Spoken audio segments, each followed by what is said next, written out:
Welcome back, Skigglers, to another episode of the Skids and Giggles podcast. I'm Pascal, and I'm joined by Bryson. How's it going, buddy? Hey, everybody. Hi, Pascal. I'm doing well. Very excited for this one, actually. Oh, absolutely. We've been talking a lot about making stuff at home recently, and I must say I've been inspired by some of the conversation we've had. How about you? Oh, I'm constantly pulling inspiration from the guests we meet and the topics we talk about. It's like, it's mountain biking, right? So, Well, I ended up with an explosion of tools inspired by Reto Abisher and his pretty wild toolbox, and inspired myself to come up with a redesign of my own toolbox, and then spend a week on the floor, head over, and destroyed my back, and then realized I need to redesign my entire workspace because I didn't have a workspace in my cellar, and so ended up designing an own workspace, like a worktop and custom shelves and everything, so that explosion of tools ended in a custom workshop project, and now we're back to the toolbox, so that's still ongoing. But yeah, today we want to talk about another take on a custom project that has been requested from some of our listeners. And of course, we like to take the inputs from you guys. And that's why we talk about Bryson's custom hardtail that he built a little while back. And Bryson, there's so many great bikes out there. There's full suspension, hardtail, road bikes, gravel bikes, this bike, that bike, the other bike. Why don't you tell us first, why did you want to make your own anyway? yeah. So from about 2013, I was riding a Kona Hanzo. And actually, I loved the way that bike rode. I took it everywhere and I rode it on everything, and I wrote it on a lot of things that I had never previously ridden before, and in zones I had visited for the first time. And it was a really good time having such a good bike, and that was because I customized the whole thing. So I had upgraded fork and brakes and basically everything. So it was a really competent bike, and I rode it everywhere, and I was very comfortable on it as well. As listeners might know, we're both hardtail guys, and like when once you get into hardtailing, yeah, it's kind of like this thing. You just take pride in it and you go for it. And that's kind of like you're a hardtailer. It's the hardtail life. I don't know. Everything is cliche, but it's great. So, so basically my life changed in a few ways, and I tried to come up with some ideas for myself on how to kind of like roll with the punches and guide myself back towards cycling, like as a profession. So I'd never worked professionally in the cycling industry at this point, but I wanted to kind of find my way there. And I had an extended stay in Europe, and I came back, and there was the British Columbia Bike Show. So the BC Bike Show, Canada Place. And I was there representing one of the clubs that I was affiliated with. And Paul Brody was there, and he was just in his lonesome booth, one stool. He's just sitting there, like leaned up against a stool, cross-legged, a stack of orange books on the side. And, he's just kind of like looking around, being the old Paul that he is. And I was like, oh my God, that's Paul Brody. I'd never met him. I never saw him, but I knew about him, of course. Like, he's a legend in BC and Vancouver. So I was just like, oh my God. Okay. So I just worked up the courage. And when I was like, hey, Paul Brody, right? Yeah. And, he's very kind, very quick-witted. And we had a nice conversation. And I was like, okay, I need to like get some cash so I can buy his book. So I came back with some cash. I bought his book. He autographed it for me. And basically talked about his frame building course.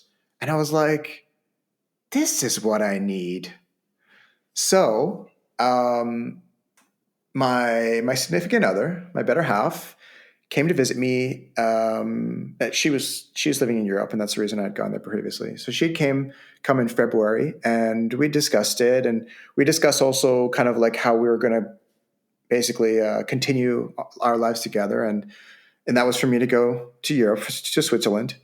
Um, and I kind of wanted to just make this last big deal and hit this frame building course like full, full gas, um, as like my kind of like my shining moment before I kind of like I took off for a while. So yeah, I was like, okay, so what am I going to do? I'm going to build a hardtail because the conditions were that I can't be a full suspension. There were a couple conditions. And so I thought, you know what? I've been riding the Hanzo for a long time. It's a great bike. But one thing I wish it had was a slacker head angle. So basically, I took a look at all of like the most modern Geo bikes, the Nikolais, the BTRs, even what Chromag was doing, and I was like, okay, I need to do something like this. Um, and yeah, I basically just kind of it evolved from there. And yeah, I mean, of course, there's now many different ways to build your own frame, and of course, we just heard the story about how you met Paul Brody. But before then, did you ever have a vision that that you wanted to make your own? And have you already researched before how to make your own frame, or was that really pure coincidence? In comparison to what I learned, I think I didn't really have much of an understanding on how to build a frame. And like I learned to weld. I've learned to do MIG welding and TIG welding. I've actually done it and built some things before. Nothing I would ride, let's say, but things that like stay together. So I had the idea of like how that works, how metal is joined, from taking engineering courses. I understood the way fabrication works. I'd worked in a fabrication shop, but there's a lot of intricate details that they actually Paul goes over when you go to his course, and unfortunately, it's no longer offered. But it's something you'll find when you attend one of these courses or when you have a intended lesson on these kinds of things. You learn specific things about the crafts. And yeah, I mean, just seeing things on the internet and reading about them casually, or even from like education books doesn't really give you all the pieces. Well, I guess I mean that's also something that Stefan Lorenz was mentioning in his conversation. Is also like the mistakes that you make along the way, and you push it too far, and then you come back, and then from there you build, and they exchange ideas with other people. And I guess if you work with such an experienced hand like Paul Brody, and I guess at the time he was in his 50s, or even 60s, I guess, and then you take this accumulated history of mistakes of pushing it too far and finding by coming back to base and refiguring it out and building from there. I guess that's great if you can have that experience of mentorship, and it's kind of almost this apprenticeship kind of. I mean, obviously that's how apprenticeship works, but it's cool to have that experience by such an iconic builder. Yeah, I actually feel, yeah, I'm very grateful to have that opportunity. And it was actually really, we lucked out because it was me and Jesse.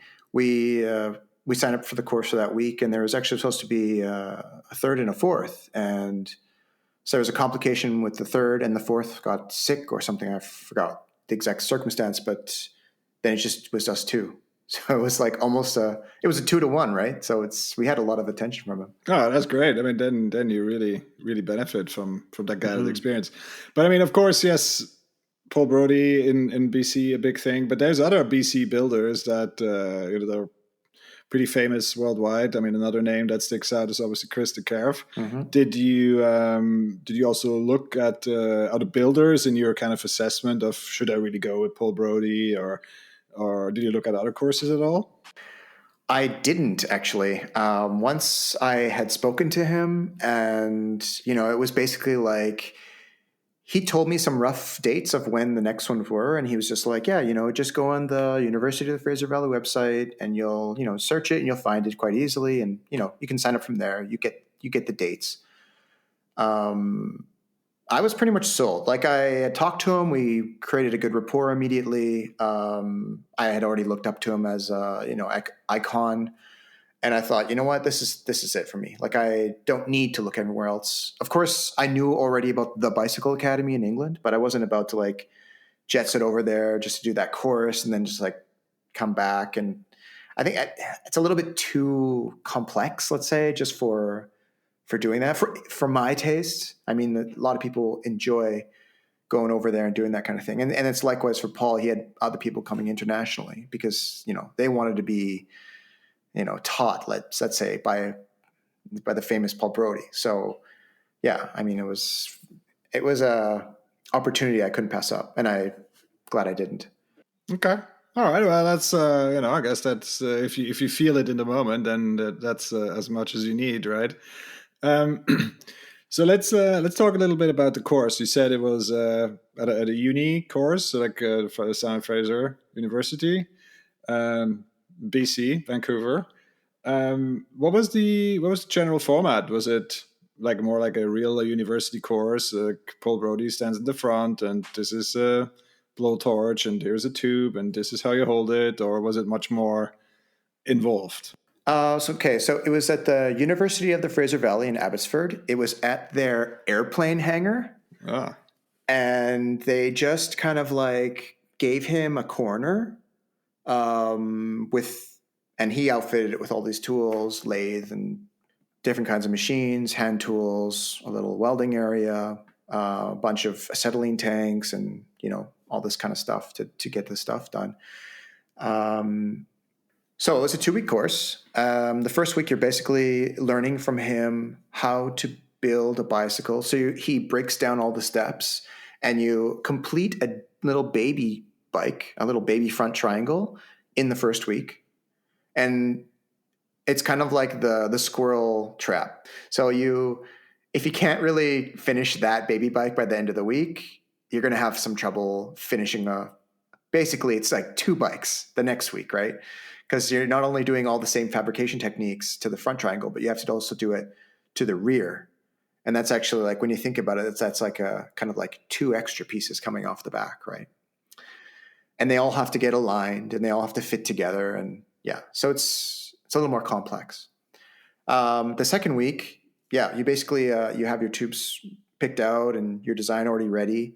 I guess you go through some people can go through some last checks and just kind of suss things out. But basically, yeah, you get your tubes, you start cutting them just like you had practiced the week before, and you build your frame.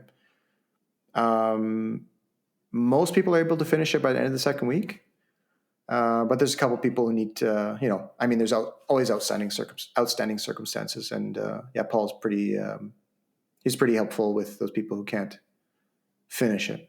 yeah. Okay. I mean, that would have been my next question, or a question to the course, right? It's kind of, you obviously have an engineering kind of background. You've had some TIG welding courses already at college or uni, but for, let's say, someone that does not have a technical background or an engineering background, are there any prerequisites for a course like that, or does he give you the basics of like, okay, this is how you weld and this is how you cut a tube, or Yeah, off the top of my head, I can't say I remember if there were some prerequisites.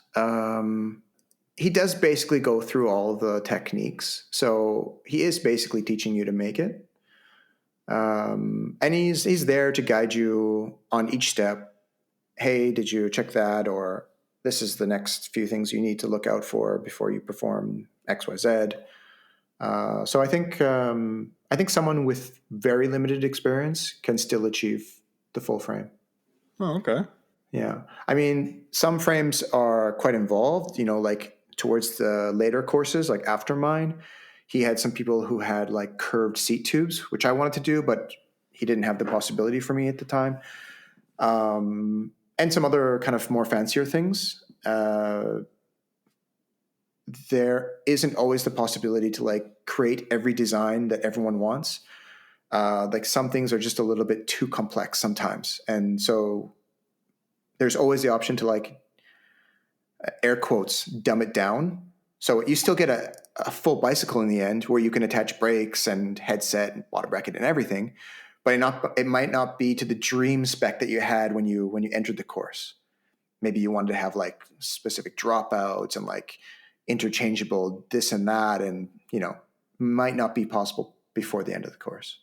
Okay, I was so there's like follow-on courses that build on the first course, or how does that work? He did say that there were reoccurring students who like came back and basically worked on their own and had like very minor kind of instruction or interaction with him, but just had him there as kind of like the safety net or whatever, like just in case of like, oh, does this look right? Oh, okay, you might want to take a look at that instead. Um, Actually, what happened for me is we had discussed something, and it didn't formalize, or it didn't come out by the end. And so what he did was actually, because I was living not so far away, he invited me to his workshop and actually got to visit him at his residence. And he has a really nice workshop with a couple of motorcycles that he's working on, the Excelsior. And yeah, he just finished off something really quick for me on the lathe, and we had a chat, and then I was on my way. Sounds like a pretty good experience. And the I guess before we get to the result, maybe we should talk about the plans that you set out. I mean, you talked about the Honzo that you really really liked, but how did you go about deciding what kind of frame to build, and how did you go about with like the geometry and how the different features work? Did he help you there as well?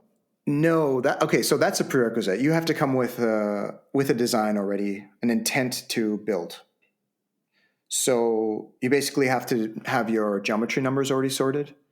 Um, you have to have a good grasp on like what tube sets you want to use, or at least like the dimensions, because there is a limited stock of like what is available, but that is made obvious to you when you're there, and then you're able to adapt your design so that you can use what is on hand or what's in stock.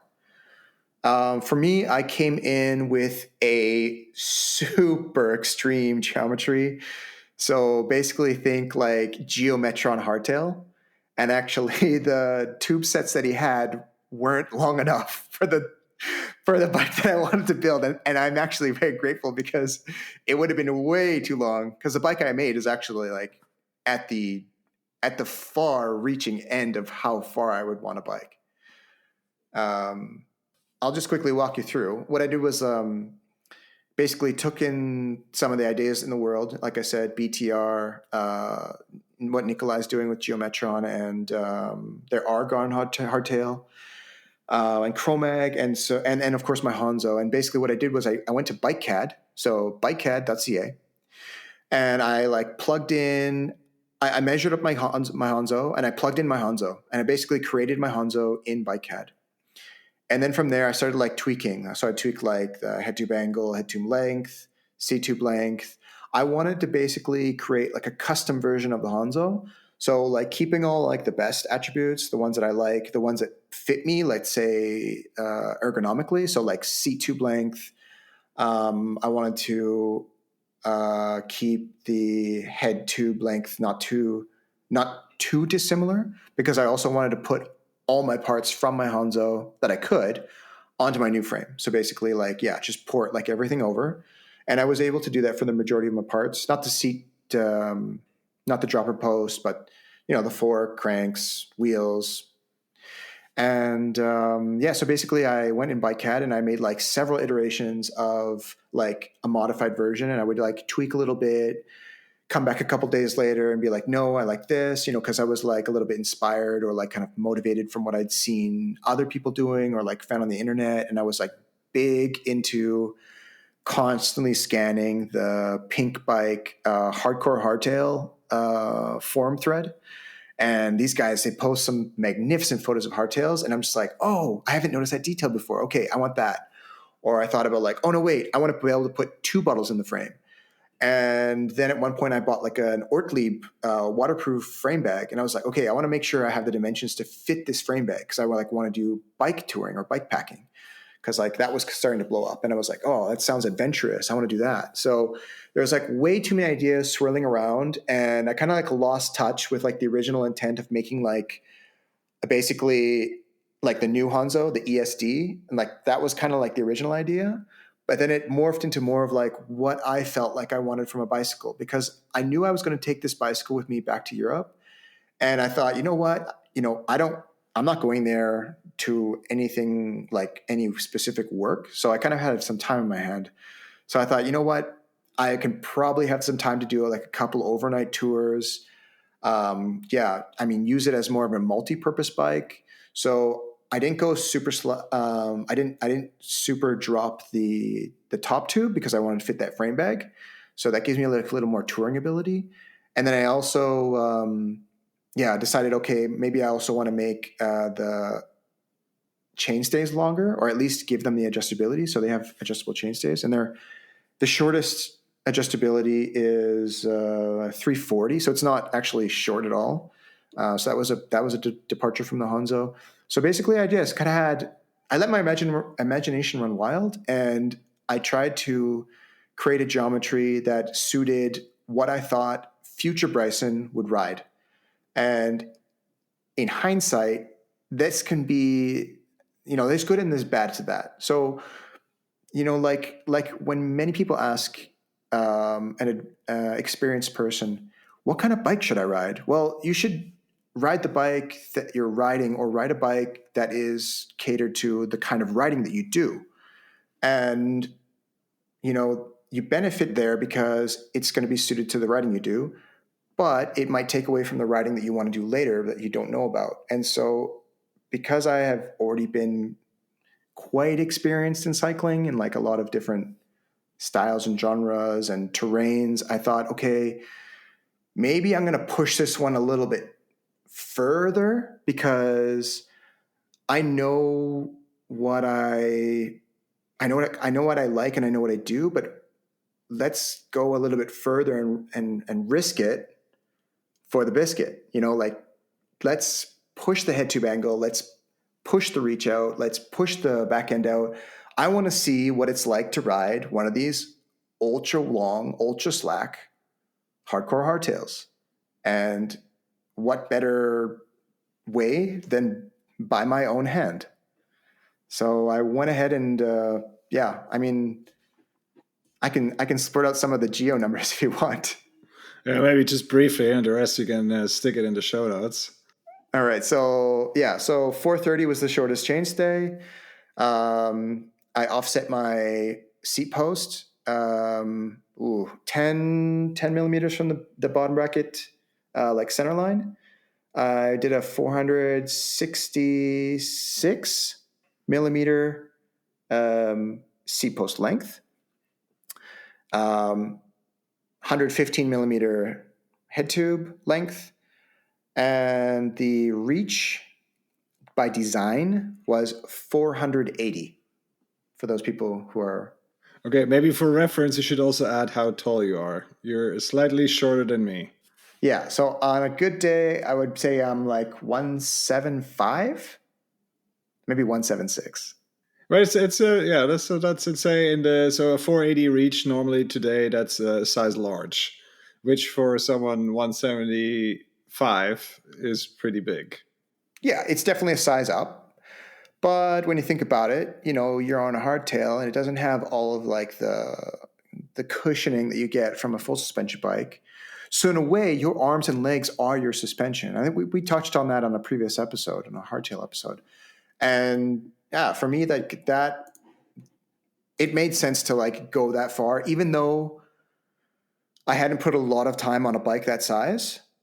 I was still confident that pushing the size up from, so the Hanzo, I believe I was on a 435 reach.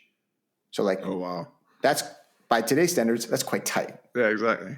Back then, that was actually, they were marketing that's like an extended reach, right, for a medium. And so I was just kind of like going with the flow. Let's take it. Let's go big. Okay, and originally it was built for what kind of fork? What kind of travel? Original intended travel fork was a Fox 36 with 130 millimeter travel. By design, oh, I left out the the most intriguing part of my Geo. So I actually designed the Geo with a sagged fork, so at 110 travel effectively, and that put me at 64-degree head angle. Okay. So what typically what today an enduro race bike has? Yeah, Just to put that in context for someone that's maybe not as pardon my French, balls deep into bike geometry. So yeah, for the time, and that to put that in context, so that's 2017. So that's yeah, almost 6 years ago now. So things obviously have moved on since then in terms of bike geometry. So this is almost becoming the norm. Certainly in the hardtail space, but obviously some of the mountain bikes, some of the full suspension bikes are also obviously pushing into that space, and I guess those kind of geometry numbers are typically taken up by, let's say, all mountain to enduro race bike kind of category in terms of reach and head tube angle. Maybe not travel, but that's a different discussion. Okay, but back in 2018, the first time we met, and the now infamous Ration Pass weekend of the Biroma Bike Shop, you were riding an early incarnation of that bike, and it was then this now hardcore hardtail single speed for a weekend in Ration Pass. And people that know Ration Pass, it is not quite so smooth, but obviously things have developed over the years since. So yes, it started as a hardcore hardtail, then single speed, and then now it has gears. Now it has a rigid fork. It's become more of a commuter slash lunch ride slash cross country something. So why don't you talk a little bit about the different incarnations? I was actually even thinking of throwing it on the trainer. Trainer bike too. Well, I mean, I'm going to keep this bike for the rest of my life. So, what's wrong with it having many different lives? Hardtails are versatile. Absolutely. Fully agree. So, yeah, so I did commit the cardinal sin and put gears on it for a very short period of time. I didn't even do one proper ride. I took it for a test ride, and then I decided, no, Nah, bruh. this thing is staying single speed. Primarily for the reason because I designed it with the chainline spacing that it basically, okay, so basically the rear sprocket is pushed all the way to the stays. So your chain line is way out there. I think it's like 61 or something like that. It's absurd. So I also have a boost chain crank and chain ring, and I flip the chain ring out, so it actually it's like at the maximum offset. And this was because I pushed the chain stays out to gain more clearance for the tire.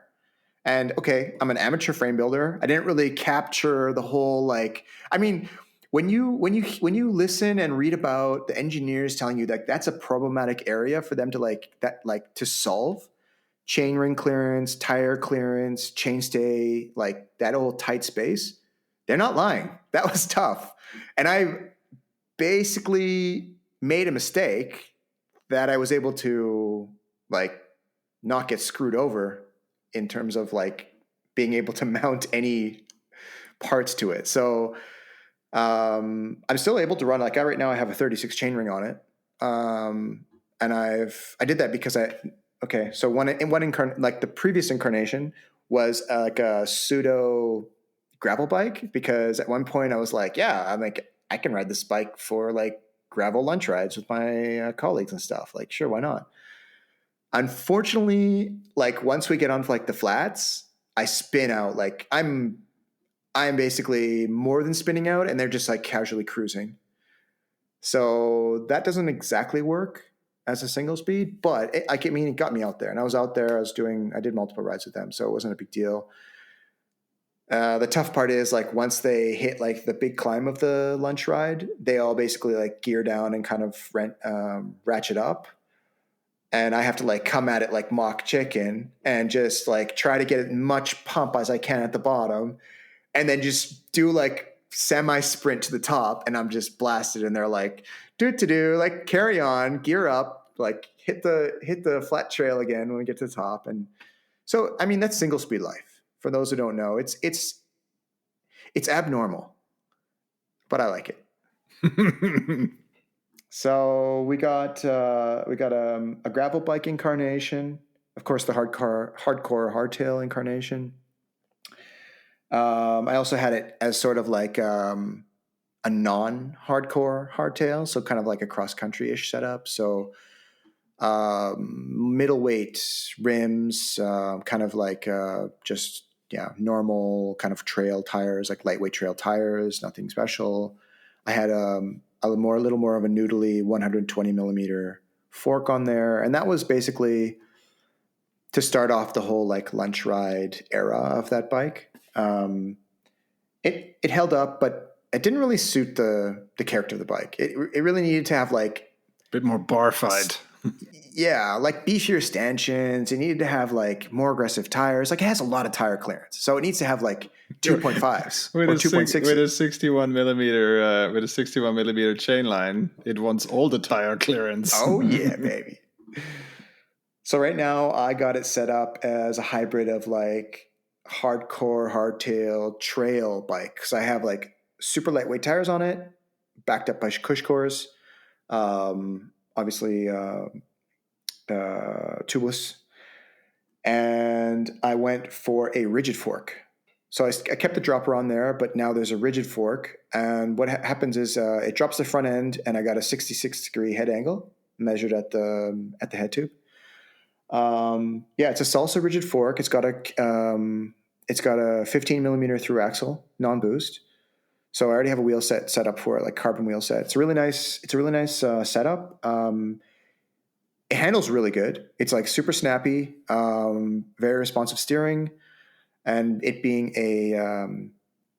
a steel fork, not a carbon fork, there's actually quite a bit of like give. Yeah. And actually, I really like this, guys. The whole like aesthetic is going for me. I'm looking at it right now. It's standing right beside me. So like the seat tube's in a good angle. The fork's at a good angle. There's a decent slope on the top tube. Good BB drop. I really like the way it sits and stands right now. I also like the way it looked with the 130 Fox 36 on it. Like that just made it look, bee's knees. But I gotta say, like, this is actually really cool, low maintenance, like take anywhere, ride almost anything kind of bike. Like, obviously, you're not going to throw it down Whistler Bike Park, but any kind of like normal trail riding, it's going to be a little bit. I mean, I've ridden it on the trails. It's a bit rough, especially when you get into like the routes or like the more the steeper descents, or just coming around like corners that are a little more technical. Like they're going to send you offline because you got nothing to soak up all of these hard, fast square hits and undulations. You have to be a little more like, I don't know, fluid on your bike, like let the bike do the riding and just kind of like stay on top. But with a skilled hand, you could take it a lot of places, and it's really cool to have something that challenges you. So you're like, the terrain is challenging you already, no matter what bike you're on. But now the bike is like adding this extra dimension of like, okay, the bike could do it if you can. So I like that challenge. I'm up for it. Oh, absolutely. Oh, it's cool. Well, we'll talk again after I've done Transmadeira on a hardtail. Yeah. Yeah. But let's not get off trail here. Pun intended. But I guess so far we talked about who you did it with, what the course was looking like, what the geometry was like, the different incarnations of the bike. But I think what I want to spend the last couple of minutes on is how can you describe the feeling of riding the bike that you've made yourself, especially like that first ride when you've been sweating in the workshop and like probably burning your fingers and stuff going wrong, and then you make it in the end, and then it's you take it out for that first ride. Can you just describe that feeling?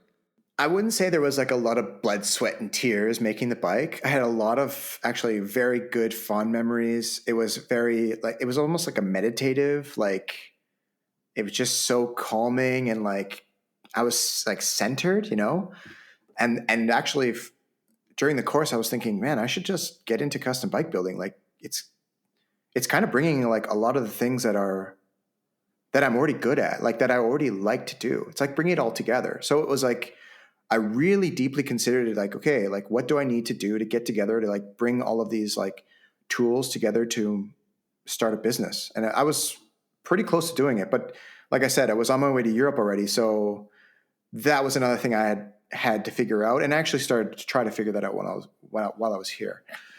Um, the first ride though was a very memorable because it was with my favorite uncle and my favorite cousin. I guess at least just so I don't piss off any of my other family. You only have one uncle and one cousin. In terms of mountain biking.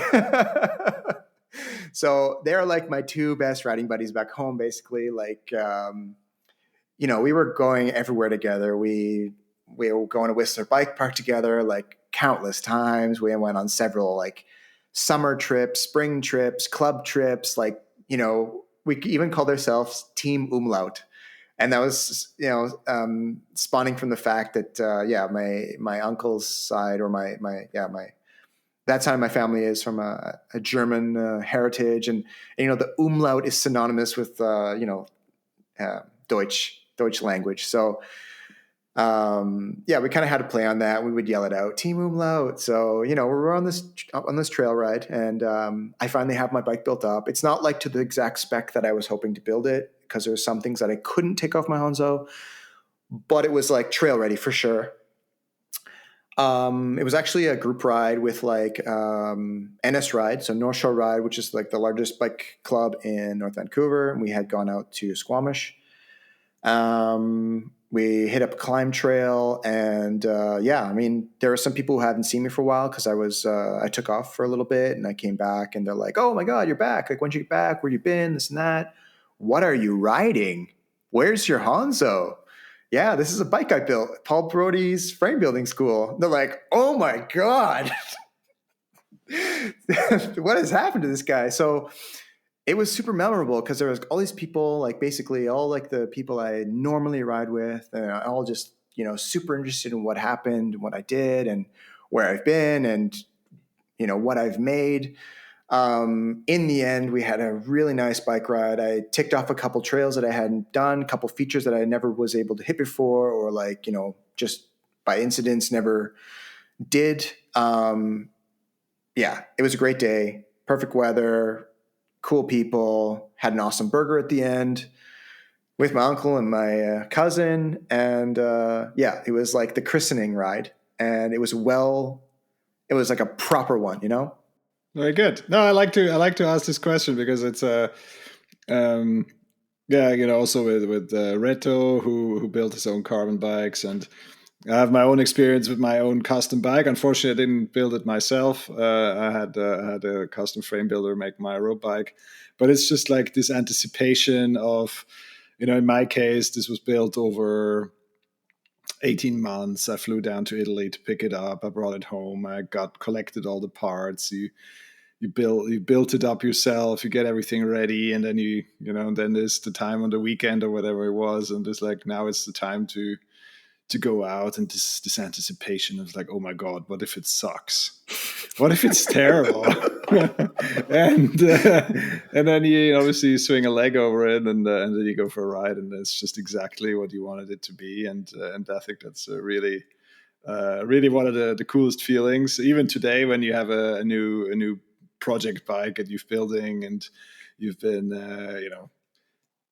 overthinking it in your head a million times of how the things all work together and how you want to spec it, and I think building your own frame actually takes that whole notion to another level. And Yeah, it was really really cool to share this story about your bike. A pleasure. I hope I inspired some people out there to go out and create their dreams. Well, speaking of dreams, I mean, you've obviously made a steel hardtail.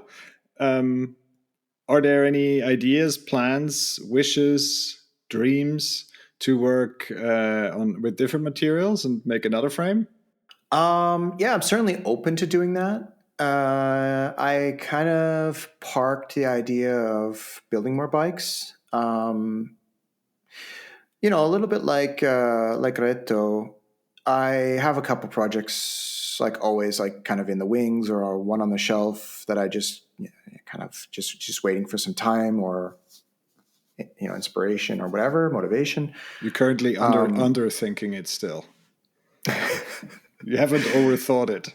However, ever since I took an interest in bikes, I had thought about building my own full suspension bike. And I think it's a lot of the same for a lot of builders or people who are just interested or people who are making bikes. And I hear the story often. It's kind of a typical story. And a lot of people just go ahead and get it done. I'm not sure what's holding me back. I do have a really unique idea, though.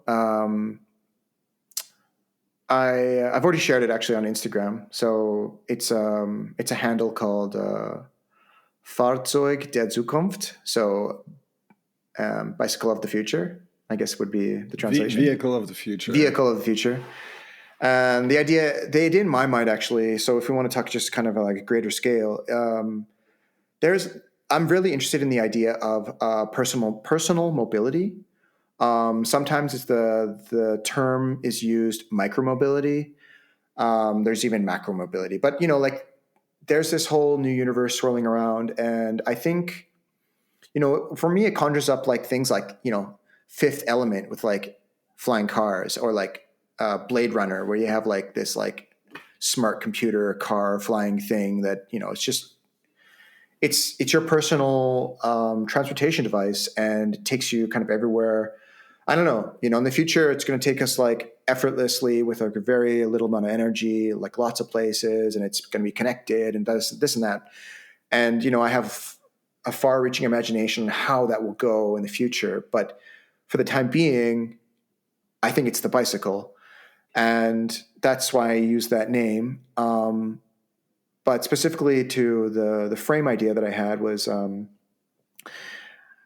back when I started mountain biking, I used to watch a lot of, like mountain bike films like North Shore Digger and these kinds of things. But the one that really stood out to me was Ride to the Hills. And there was a very specific segment which was shot at BC Place. So like, basically my hometown of Dave. And then Bryson had a brain fart moment. Of course, he meant Dave Watson. Let's get back to it. He did a stair gap at the stadium, and he was on a GT DHI. And so my idea is to like kind of create a retro looking version, but like basically with new technology. Because those were like super prone to cracking, and they had very oval tubes, and like in some ways they were like beautiful, but in some ways also like they're actually kind of ugly. So I would like to. I've already designed, and like actually, I'm also very fluent in the linkage design software. Like for years now, I've been using it. I started using it when way back. And I basically came up with like kind of a linkage design for that would look in place of a modern version of the DHI. And that's kind of like what I have on the back burner in terms of like if I want to make another frame. I'm not sure if I would use aluminum or if I would just try to do a steel one. It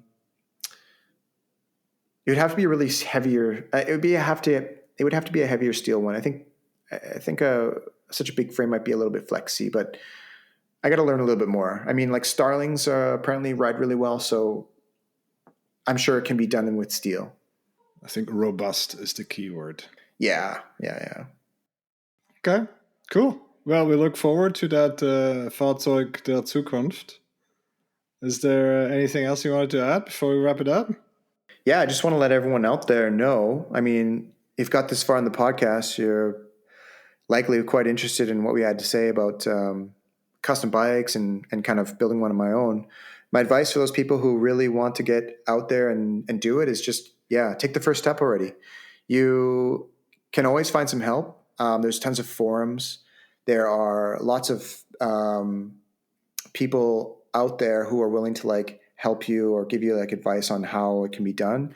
And it's actually a really rewarding experience to like learn, maybe from your mistakes, but also just kind of like get what you have in your mind onto paper and then like into real life. It's very satisfying. And I think also the whole idea of maker is a rewarding process and also a very noble one.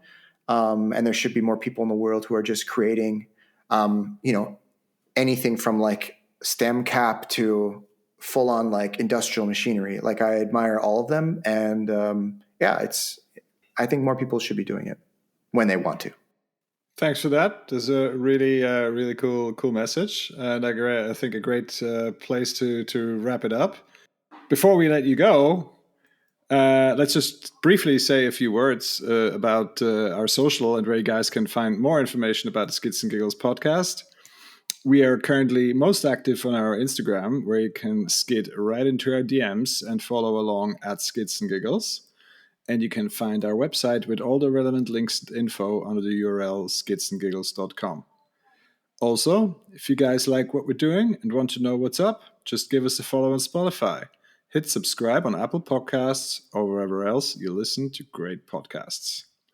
Finally, sharing episodes you enjoy on your socials or a heartfelt 5-star rating on your favorite platform goes a long way in helping us reach more people like you. Thanks a lot, Skigglers. Talk to you soon. Thanks for listening. We really hope you enjoyed this episode. Pascal and I put a lot of heart and soul into this podcast, and it means a lot to us that you've listened to it. We'd also really appreciate if you shared it with the people that you know and care about. Until next time, Skigglers.